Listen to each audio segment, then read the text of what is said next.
Hey guys, it's me, Jen.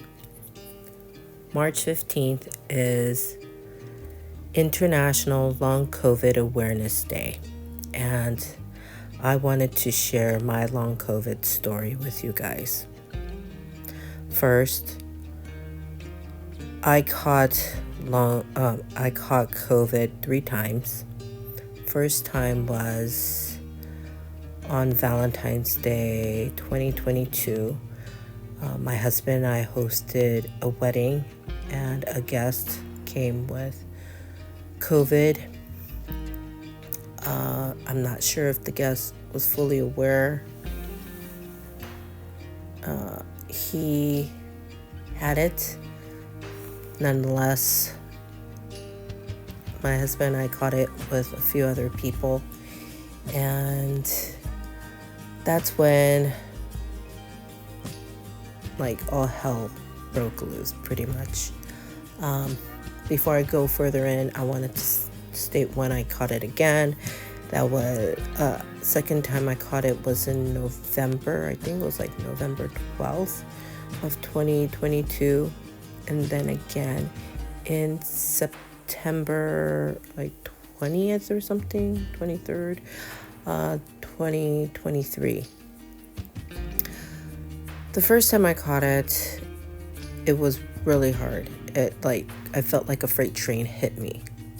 All I wanted to do was sleep because I was in so much pain. My body was aching from head to toe. I had some respiratory issues, but not as bad as the body aches, the fatigue. It was just surmountable. I couldn't even keep my eyes open. And as soon as I got it soon left me as well. I would say I had it for about 7 days, and around the 10th day mark after, I had some lingering symptoms. And during that time, from that point till the following May, I had gotten pregnant and had a miscarriage. It was really difficult that time. I would say I contributed the miscarriage to age, diabetes, even catching COVID and having long COVID. It was a difficult season at that time. And from that point on until I caught it again, I was feeling all these weird symptoms. And I didn't know it was long COVID until after I met with some doctors, different doctors over and over. And then I realized, I must be experiencing long COVID. I went in and out of the emergency room that year. I even had to get an ultrasound done at my leg because I felt like I had a blood clot in my leg because it was getting numb and I had so much edema. And so I didn't have any blood clot, thank God, but I was experiencing something that's called POTS, postural orthostatic tachycardia syndrome. I was having a lot of heart palpitations, a lot of adrenaline, fatigue kind of symptoms and issues. And then soon after my second time of catching COVID, I developed COVID pneumonia. And then the following January 2023, I felt like literally I was dying. I couldn't get out of bed. And I homeschooled 2 kids. And I just couldn't do it at that time. The lights hurt my eyes. Sounds hurt my ears. I had to lay down because I was constantly tired. I just couldn't handle any kind of pushback from anywhere. No stress, no drama, nothing. I was just basically out of it. My whole world was flipped upside down, and I lived like that for the longest time. My son graduated high school that year, and it was so hard to do the homeschooling because he was actually doing virtual learning and I was his teacher, and I had to take care of all of the scholastic teaching, and it was just so hard. I don't know how I did it. it had to be God. It had to be Jesus just fueling me through and being able to push him to graduation. And then from that point on up until last year, I just went in and out of the doctor's office and did testing after testing. And after all the testing, I was finally diagnosed with everything that I have now. So like I said, I'm diabetic. I've been diabetic since my early 20s, and just being diabetic alone, I could develop POTS, but which I suspected I had a little bit of. And I was born with hip dysplasia and arthritis, and I lived with pain my entire life. And I suspected I had fibromyalgia years ago, but never got evaluated until recently last year. So between, I would say, 2023 up until now, I was diagnosed with long COVID, post-viral fatigue syndrome, which is same as ME/CFS. So long COVID, ME/CFS, and post-viral fatigue syndrome is kind of like similar things. And I was diagnosed with dysautonomia, and under that, I was also diagnosed with POTS, like I said, postural orthostatic tachycardia syndrome. So that means my heart rate and blood pressure changes whenever I lay down, sit down, and stand up. My blood pressure drops when I'm sitting and standing, and I can't breathe very well. And laying down brings all that into better equilibrium for me, because gravity is not pulling all those things down, pulling down to my lower extremity. I also have orthostatic intolerance and orthostatic hypotension. That means my blood pressure drops when I stand up. I was also diagnosed with EDS, which is Ehlers-Danlos syndrome. That's a tissue connectivity disorder. And that's for my musculoskeletal category. I also have hypermobility syndrome disorder.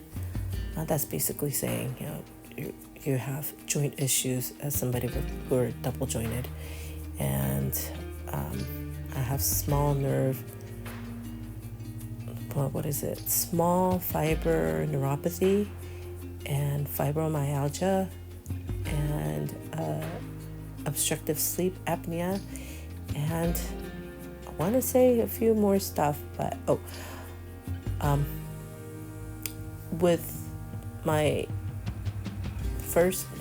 when was it? In November, when my second time of getting COVID, it impacted my lungs pretty bad. I had COVID pneumonia and had a TC scan, and I lost 30% of my exhaling capability. I have mild lung tissue scarring, and I had to do a breathing test, and that's where I learned that I have the exhaling problem, and that's also contributing to my breathing, shortness of breath, along with the POTS. And so that is my story of catching COVID, my long COVID journey. And this is why I do my podcast, as a person who's dealing with chronic pain, as a Christian, as a mom, as somebody who's walking through this life. I'm just sharing my story of what's been happening. It's been hard. It hasn't been an easy journey. I've walked with a cane the past 10 years or so, or more. I think it's been more. About that time. And now I'm using a walker, and when I do long-term visits somewhere or I have to travel, I have to rent wheelchairs. And adapting to that kind of lifestyle has been really difficult. I've lived as a person with a physical disability all my life. And I had to adjust to different things all the time. And so it's nothing new. And getting diabetes, that was really hard in my 20s. But I adapted. And although I had my limitations, it didn't stop me from living. But long COVID, it just stops you at your tracks. You can't do anything. I am about 75 to 80% homebound and bedbound. And the little that I could do, I spend my energy in taking care of my family. I could barely even take care of myself. It's really sad. I never knew a sickness could stop you from doing or living life. I miss my old self. I miss my old life. And we need to find a cure for long COVID. More and more people get contracted with COVID-19. More and more people will be developing long COVID. And if we don't find a cure for this, more people will be in my situation. I'm not a special case. I'm in many long COVID Facebook group, and I would say majority of the people in those group are in the same camp that I am. They can't do much for themselves. They're in constant pain. They're fatigued. They have brain fog, and the little energy that we spend, pushes over to post-exertion malaise. And you could get that from just being emotional or concentrating a little too hard or pushing yourself to just vacuum or doing dishes or just picking up something off the floor could push you over. And struggling with this and having people not believe you is one of the most worst feelings ever. I've been so gaslit by so many different doctors and people that I talk to. They don't believe long COVID is a thing, and they look at me like I'm some freaking alien. And I hate that. And I hate trying to convince people to believe me.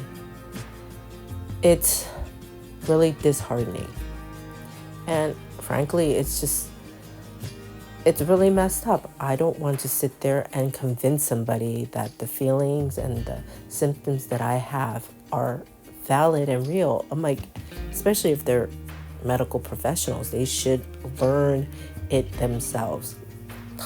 Millions of people have this condition. Well, I don't want to push myself any further. I am losing breath. But I did want to share my story for the Long COVID Awareness Day. I think more and more people who can share it should, because the world needs to know that we exist. People with long COVID exist, and we don't want to disappear, and we don't want to be forgotten. There are different methods and types of treatments out there to help alleviate some of these pain, but it's not a permanent treatment. I heard of nicotine patches. I've heard it from one friend, and before she told me about it, I read it before too. Something about the receptors in our body for nicotine works, and it extracts the spike protein. So people, strangely, who smoked didn't have long COVID as bad, which is funny. You would think they would be hit hard being a smoker, but no.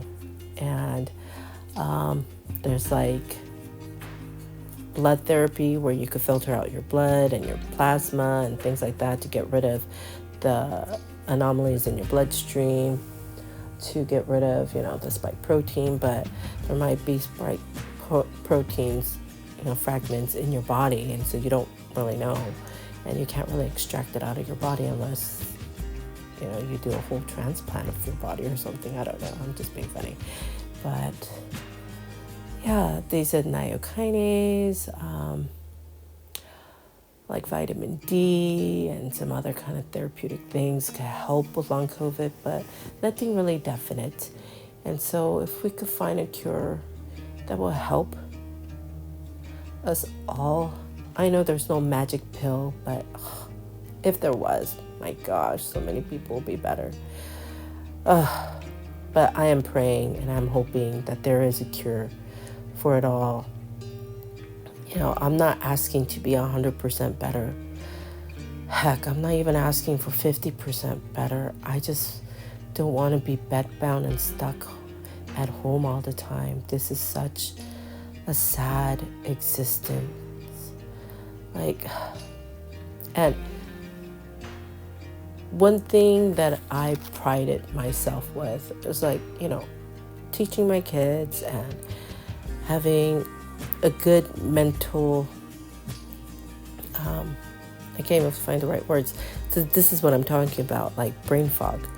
I was able to speak well, do things, and be quick-witted and be on my toes. And now it's like I'm struggling for the right words to say. I catch myself speaking words that doesn't make sense.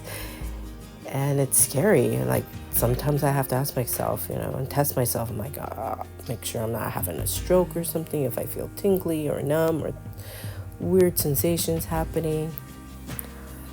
So that's it. I don't want to burn your ears off. And I don't really want to go on a vent, but I just want people to know long COVID exists. Have compassion. Pray for us. And let's find a cure so millions of people with long COVID will get their lives back. Thanks for listening to me. Be blessed.